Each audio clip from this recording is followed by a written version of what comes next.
Assalamualaikum warahmatullahi wabarakatuh. Saya Raihan Khairul Pratama dengan NPM 202101500959. Saya mahasiswa Prodi Bimbingan dan Konseling dari Universitas Indraprasta PGRI. Di sini saya akan membawakan materi layanan tentang pilihan studi lanjut setelah lulus SMP. Assalamualaikum warahmatullahi wabarakatuh. Halo anak-anak, apa kabarnya kalian semua pada kesempatan hari ini? Baik, alhamdulillah kalau kabar kalian semua pada baik. Nah, sebelum kita memulai kegiatan belajar pada kesempatan hari ini, alangkah baiknya kita berdoa terlebih dahulu. Berdoa menurut agama dan kepercayaan masing-masing. Berdoa dimulai. Berdoa selesai. Nah, tadi sebelum kalian berangkat sekolah, sudah pada sarapan semua belum nih? Sudah ya? Sudah belum? Sudah? Nah, karena kalian semua sudah pada sarapan, maka saya harap kalian semua bisa mengikuti kegiatan belajar mengajar dengan semangat dan fokus. Oke? Oke. Nah, sebelum kita memasuki materi, saya ingin melakukan presensi terlebih dahulu.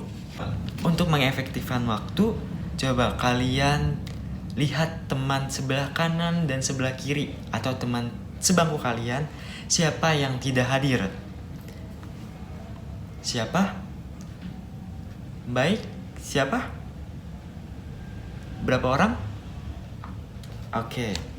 Jadi yang tidak hadir pada kesempatan hari ini ada satu orang, yaitu si Yunus. Nah, baik. Terima kasih atas responnya, Haikal.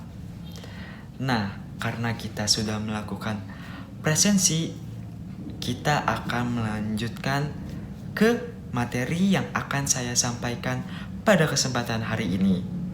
Nah, pada kesempatan hari ini saya akan membawakan materi pembelajaran tentang pemilihan studi lanjut setelah lulus SMP. Nah, materi ini tuh sangat berguna untuk kalian semua, yaitu siswa dan siswi kelas 9. Jadi, saya harap kalian semua bisa mendengarkan materi ini dengan seksama dan juga fokus. Oke? Oke. Nah, sebelum memasuki materi, saya ingin menanyakan dulu kepada kalian semua. Siapa yang tahu singkatan dari SMA? Apakah ada yang tahu? Iya, Haikal. Betul, SMA merupakan singkatan dari Sekolah Menengah Atas. Dan yang kedua, ada SMK. Siapa yang tahu tentang SMK? Atau singkatan dari SMK? Ya, betul, SMK merupakan Sekolah Menengah Kejuruan. Dan yang ketiga, ada MA. Siapa yang tahu singkatan dari MA? Iya, Jubaidah. Betul sekali. MA merupakan singkatan dari Madrasah Aliyah. Nah, baik. Karena kalian semua sudah tahu singkatan dari SMA, SMK, dan MA, jadi di sini saya akan menjelaskan secara singkat terkait 3 pendidikan formal tersebut.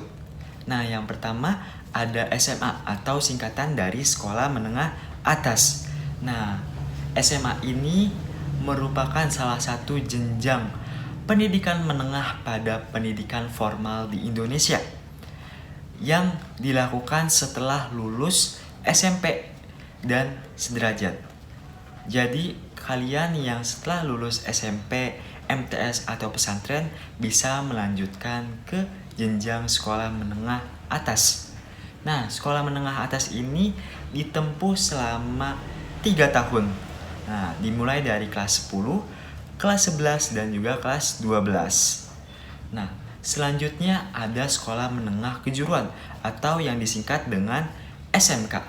Nah, SMK ini juga merupakan salah satu pendidikan formal yang ada di Indonesia, tapi menyelenggarakan pendidikan kejuruan pada jenjang pendidikan menengah yang mempersiapkan peserta didiknya dapat terjun langsung ke dunia kerja dengan catatan, yaitu pada bidang tertentu saja.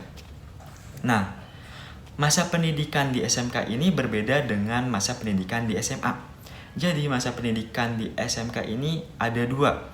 Yang pertama itu ada ditempuh dengan 3 tahun, sama halnya dengan SMA, yaitu dimulai dari kelas 10, 11, dan juga kelas 12.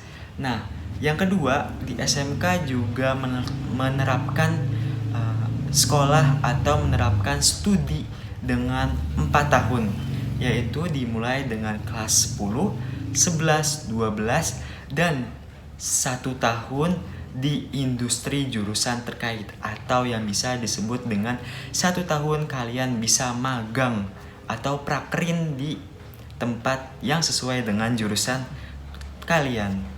Nah, yang ketiga ada MA atau Madrasah Aliyah. Nah, sama halnya dengan SMA dan SMK, Madrasah Aliyah ini merupakan pendidikan menengah pada pendidikan formal di Indonesia yang setara dengan SMA. Nah, jadi MA itu setara dengan SMA, tidak setara dengan SMK. Nah, tapi kalau MA ini dikelola oleh Kementerian Agama, sedangkan SMA itu dikelola langsung oleh pemerintah. Nah, begitu. Dan juga pendidikan di Madrasah Aliyah ini ditempuh selama 3 tahun, yaitu dimulai dari kelas 10, 11, dan juga kelas 12. Nah, tadi merupakan penjelasan singkat mengenai SMA, MA, dan SMK. Maka selanjutnya saya akan memberikan jurusan-jurusan apa saja yang ada di SMA, SMK, dan MA. Pertama, jurusan yang ada di SMA. SMA memiliki 2 jurusan umumnya, yaitu jurusan IPA dan IPS. Nah, pertama, jurusan IPA. Jurusan IPA merupakan ilmu pengetahuan alam. Jurusan IPA ini dapat mempelajari tentang matematika, fisika, kimia, dan biologi. Karena kalian mempelajari tentang ilmu pengetahuan alam, maka nanti di perguruan tinggi kalian bisa masuk ke jurusan saintek, yaitu sains dan teknologi. Di jurusan yang kedua ada IPS, yaitu ilmu pengetahuan sosial, yang dimana kalian dapat mempelajari tentang sosiologi, sejarah, geografi, dan ekonomi. Nah, karena kalian mempelajari keempat tersebut, maka jika kalian meneruskan ke perguruan tinggi, kalian dapat mengambil ke ranah soshum, yaitu sosial dan humaniora. Dan yang ketiga ada jurusan bahasa. Jurusan bahasa di SMA tidak hanya mempelajari tentang bahasa dan sastra Indonesia saja, melainkan juga akan mempelajari banyak bahasa asing, tergantung ketersediaan guru pengajar di sekolah tersebut.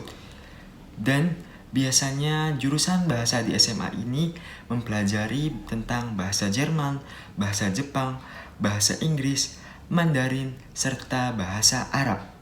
Dan yang kedua yaitu tentang sekolah menengah kejuruan. Nah, di sekolah menengah kejuruan ini banyak sekali program keahlian yang dimiliki.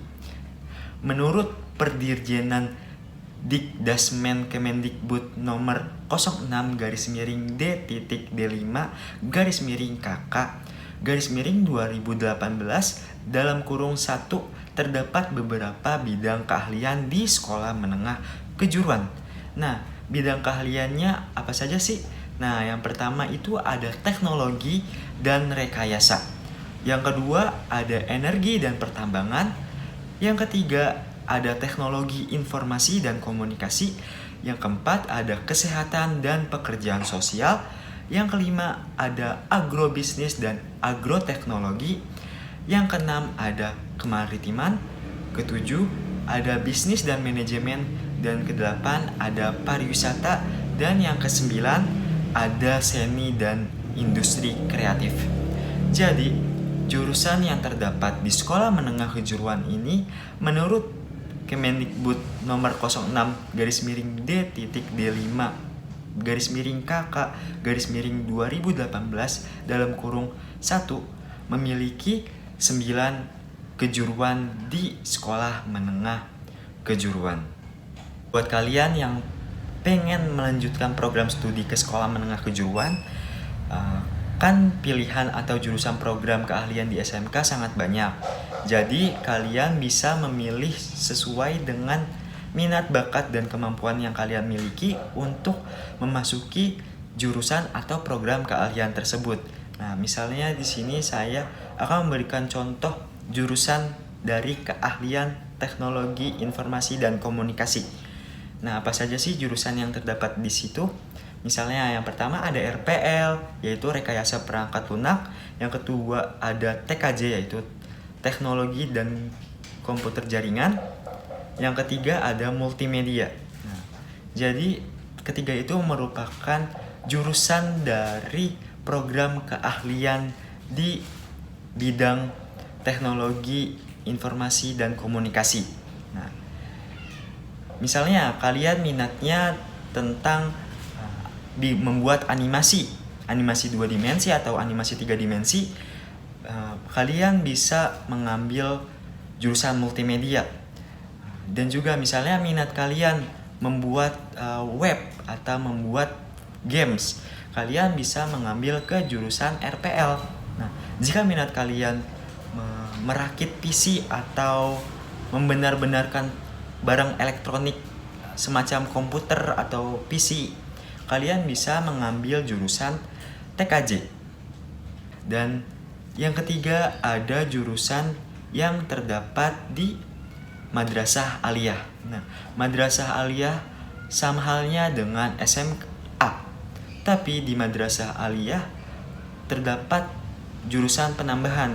Nah, jurusan pertama yang ada di Madrasah Aliyah yakni IPA, yaitu ilmu pengetahuan alam, yang dimana mempelajari tentang matematika, biologi, fisika, bahkan kimia. Nah, untuk melanjutkan ke jenjang perguruan tinggi, maka dapat mengambil Saintek atau Sains dan Teknologi. Nah, yang kedua ada jurusan IPS, yaitu ilmu pengetahuan sosial, yang dimana kalian dapat mempelajari geografi, sejarah, sosiologi, ekonomi. Nah, ilmu pengetahuan alam ini jika diteruskan ke perguruan tinggi, maka kalian dapat mengambil ke ranah soshum, yaitu sosial dan humaniora. Dan yang ketiga ada jurusan agama. Nah, jurusan agama ini mempelajari tentang ilmu-ilmu keagamaan. Nah, kalian dapat mempelajari ilmu tafsir, ilmu hadis, ilmu fikih, ilmu kalam, akidah akhlak, dan bahasa Arab. Nah, jika kalian ingin melanjutkan ke perguruan tinggi, maka kalian bisa mengambil ke perguruan tinggi Islam. Selanjutnya ada prospek studi lanjut dari ketiga pendidikan formal yang ada di Indonesia. Nah, mungkin kalian tahu kalau SMA dan MA itu peluang lebih besar untuk ke jenjang yang lebih tinggi, yaitu ke perguruan tinggi, karena materi yang diberikan dipersiapkan untuk studi lanjut ke jenjang yang lebih tinggi sesuai dengan bakat dan minat kemampuannya. Nah, apakah SMK tidak bisa atau bisa? Nah, sama halnya dengan SMA dan MA, SMK bisa melanjutkan ke perguruan tinggi. Namun, ada beberapa jurusan dan universitas atau institut yang tidak menerima lulusan dari siswa atau peserta didik dari SMK atau sekolah menengah kejuruan. Jadi, peserta didik yang ingin melanjutkan ke perguruan tinggi dari ketiga pendidikan formal yang ada di Indonesia ini sangatlah bisa. Tapi khusus SMK ada beberapa universitas atau institut atau jurusan yang tidak menerima lulusan dari siswa SMK. Selanjutnya ada peluang kerja lulusan dari SMA, SMK, dan MA. Nah, peluang kerja dari lulusan SMA itu relatif lebih kecil karena bekal yang didapatkan di sekolah itu lebih kepada materi umum dibandingkan keterampilan atau skill tertentu. Nah, Sedangkan lulusan dari SMK ini peluang masuk dunia kerjanya lebih besar karena dibekali keterampilan atau skill yang sesuai dengan program keahlian. Dan lulusan dari MA itu sama halnya dengan SMA. Peluang masuk dunia kerjanya lebih kecil karena bekal yang didapatkan lebih kepada materi umum dibandingkan keterampilan tertentu atau skill tertentu yang dimiliki oleh siswa-siswinya. Kemudian, cara pendaftaran masuk ke sekolah SMA, SMK, MA negeri itu dapat melalui pendaftaran online dengan mengikuti beberapa jalur atau ada beberapa pilihan jalur, yaitu ada jalur afirmasi, jalur zonasi, jalur perpindahan orang tua atau wali, ada jalur prestasi lomba, dan jalur prestasi akademik. Jadi ada 5 jalur seleksi untuk memasuki SMA, SMK, MA negeri. Namun di swasta juga memiliki pendaftaran online, yaitu dengan sistem PPDB online di sekolah swastanya, ataupun bisa datang langsung ke sekolah tersebut. Baik, itu saja yang bisa saya sampaikan pada pertemuan materi pada kesempatan hari ini. Nah, karena kalian semua sudah kelas 9, saya harap kalian semua bisa belajar dengan lebih fokus, semangat, dan juga jangan lupa minta doa restu dari orang tua dan juga doa kepada Allah Subhanahu wa Ta'ala agar kalian bisa mendapatkan sekolah SMA, SMK, MA yang kalian inginkan. Dan juga jika kalian masih bingung atau ingin menambah informasi untuk ke sekolah lanjutan, kalian bisa bertemu saya di ruang BK. Nah, kalian semua sudah tahu kan ruang BK-nya? Nah, jika kalian yang ingin bertemu dengan saya insya Allah ada di ruang BK setiap hari di jam mata pelajaran. Kurang lebihnya mohon maaf. Wabillahi taufiq wal hidayah. Wassalamualaikum warahmatullahi wabarakatuh.